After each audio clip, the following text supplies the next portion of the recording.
Bharatiya Janata party की सरकार आएगी तो इन सभी तीर्थ स्थलों का विकास करेगी।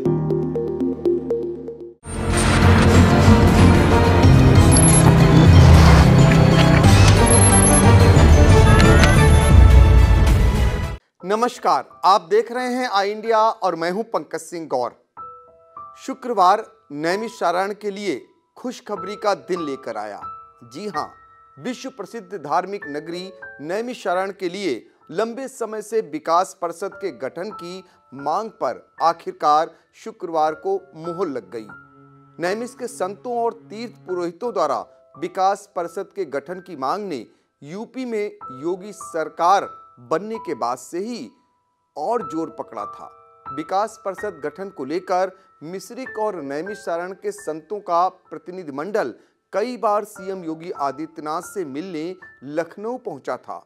इसके अलावा भाजपा से मिश्रिक सांसद अशोक रावत और मिश्रिक विधायक रामकृष्ण भार्गव भी लगातार प्रयत्नशील रहे। जनप्रतिनिधियों ने लगातार काशी, अयोध्या, मथुरा की तर्ज पर नैमिष में विकास कराए जाने की मांग की।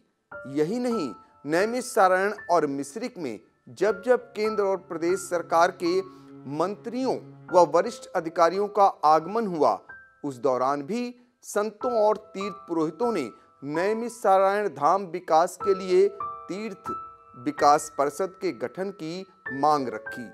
संतों का मानना है कि विकास परिषद का गठन होने के बाद नैमिषारण्य का विकास तो होगा ही, इसके अलावा प्रतिमाह की अमावस्या मेला और प्रतिवर्ष होने वाली 84 कोसी परिक्रमा में शामिल होने वाले लाखों श्रद्धालुओं को तमाम तरह की सुविधाएं मुहैया होने लगेंगी। अब जबकि उत्तर प्रदेश में श्री नैमिषारण्य धाम तीर्थ विकास परिषद के गठन के प्रस्ताव को मंत्रिमंडल ने शुक्रवार को मंजूरी दे दी है, तो नैमिषारण्य के संतों और तीर्थ पुरोहितों में खुशी की लहर है। बता दें कि तीर्थ विकास परिषद में सीतापुर जनपद के 27 और पड़ोसी जनपद हरदोई के 9 गांव, कुल 36 गांवों को मिलाकर परिषद का गठन किए जाने की बात कही गई है। यह सभी गांव 84 कोसी परिक्रमा के 11 पड़ावों की परिधि सीमा के अंतर्गत आते हैं। उत्तर प्रदेश सरकार के नगर विकास और ऊर्जा मंत्री अरविंद शर्मा ने लोक भवन में पत्रकारों को बताया कि मंत्रिमंडल की बैठक में श्री नैमिषारण्य धाम तीर्थ विकास परिषद के गठन के प्रस्ताव को मंजूरी दी गई है। उन्होंने कहा कि इस फैसले से पौराणिक महत्व के अनुरूप नैमिष धाम संवरेगा और वहां का समृद्ध विकास होगा। आध्यात्मिक पर्यटन को बढ़ावा देने के लिए योगी आदित्यनाथ नीति सरकार की इस पहल का ब्यौरा देते हुए मंत्री ने कहा कि सीतापुर व हरदोई जिलों के 36 गांवों को मिलाकर इस परिषद का गठन किया गया है। तीर्थ विकास परिषद का मुख्यालय सीतापुर में होगा। एक सरकारी बयान के अनुसार श्री नैमिषारण्य धाम तीर्थ विकास परिषद एक निगमित निकाय होगा, जिसके अध्यक्ष मुख्यमंत्री होंगे, जबकि मंत्री पर्यटन विभाग उपाध्यक्ष होंगे। मुख्यमंत्री द्वारा कार्यपालक उपाध्यक्ष की नियुक्ति भी की जाएगी। इसके अलावा सदस्यों की नियुक्ति भी की जाएगी। परिषद का एक मुख्य कार्यपालक अधिकारी होगा, जो राज्य सरकार के विशेष सचिव की श्रेणी या वरिष्ठ अधिकारियों में से राज्य सरकार द्वारा नियुक्त किया जाएगा। नैमिषारण्य क्षेत्र के विरासत के संरक्षण का ज्ञान और अनुभव रखने वाले 5 प्रख्यात व्यक्ति राज्य सरकार के परामर्श से अध्यक्ष द्वारा नामित किए जाएंगे। परिषद के गठन संबंधी अधिसूचना जारी होने के बाद एक नियोजन तथा विकास समिति का गठन भी होगा। नियोजन तथा विकास समिति के अध्यक्ष जिला मजिस्ट्रेट सीतापुर होंगे, जबकि मुख्य कार्यपालक अधिकारी सदस्य सचिव होंगे। इसी तरह वरिष्ठ पुलिस अधीक्षक सीतापुर, मुख्य विकास अधिकारी हरदोई, अपर पुलिस अधीक्षक हरदोई और कार्यपालक अधिकारी नैमिषारण्य नगर पालिका इसमें शामिल होंगे।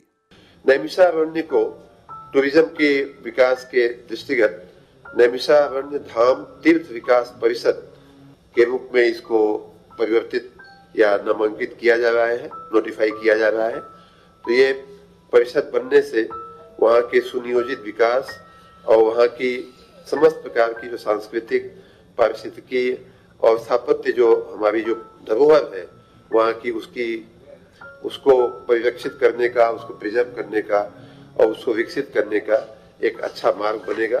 उसके सुनियोजित विकास हो पाएगा और वहाँ की पर्यावरण, वहाँ की जलवायु, वहाँ की साफ सफाई और वहाँ के धार्मिक और सांस्कृतिक महत्व को देखते हुए ये निर्णय माननीय मंत्रिपरिषद ने लिया है।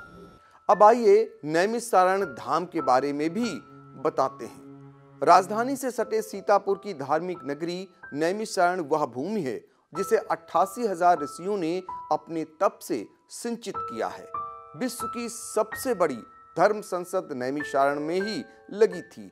इसे अष्टम वैकुंठ भी कहा जाता है। सृष्टि के जनक मनु शतरूपा ने नैमिषारण्य में ही कठोर तप करके पुत्र रूप में भगवान को प्राप्त करने का वरदान लिया था। बताते हैं कि इसके बाद ही समय पर अयोध्या में भगवान राम का जन्म हुआ।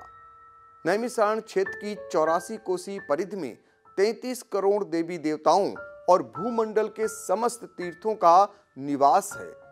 मिश्रित नैमिषारण्य क्षेत्र में भगवान श्री राम ने कुटुंबियों समेत 84 कोसीय परिक्रमा की थी। तभी से यहाँ प्रतिवर्ष फागुन माह में शुक्ल पक्ष की प्रतिपदा में परिक्रमा होती चली आ रही है। यह परिक्रमा मेला 15 दिनों तक चलता है, जिसमें देश के कोने कोने के अलावा पड़ोसी देश नेपाल, श्रीलंका, ऑस्ट्रेलिया, इंग्लैंड से आकर श्रद्धालु भाग लेते हैं। जानकारों का कहना है कि नैमिषारण्य का चक्रतीर्थ पृथ्वी का मध्य बिंदु है।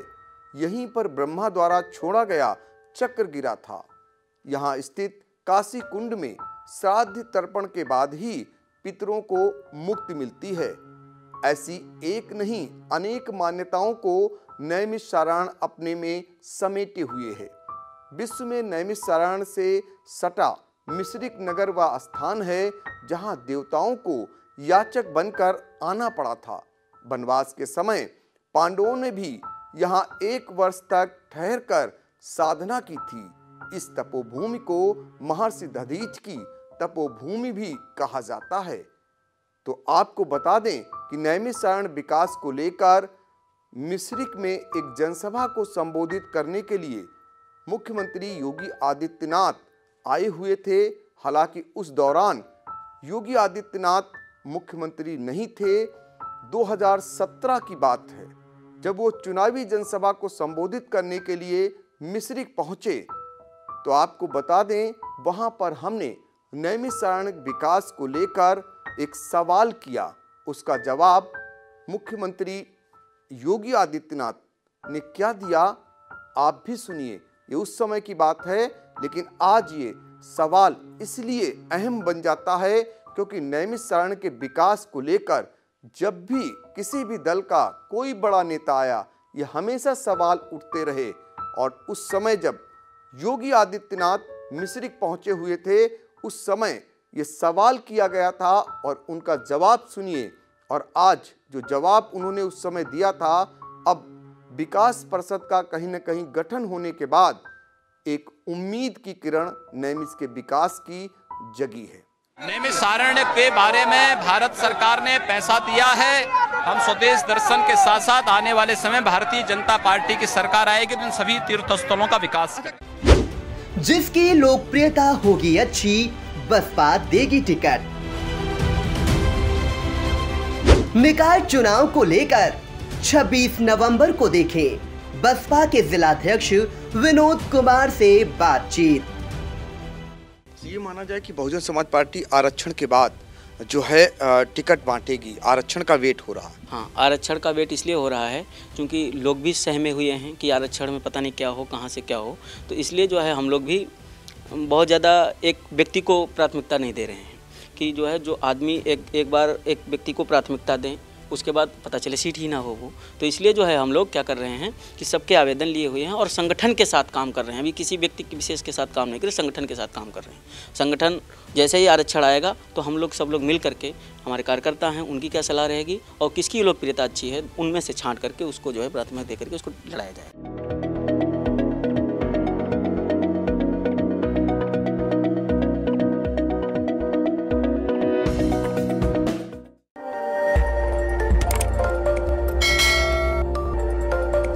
खबर आपकी, नजर हमारी। देखते रहिए आई इंडिया।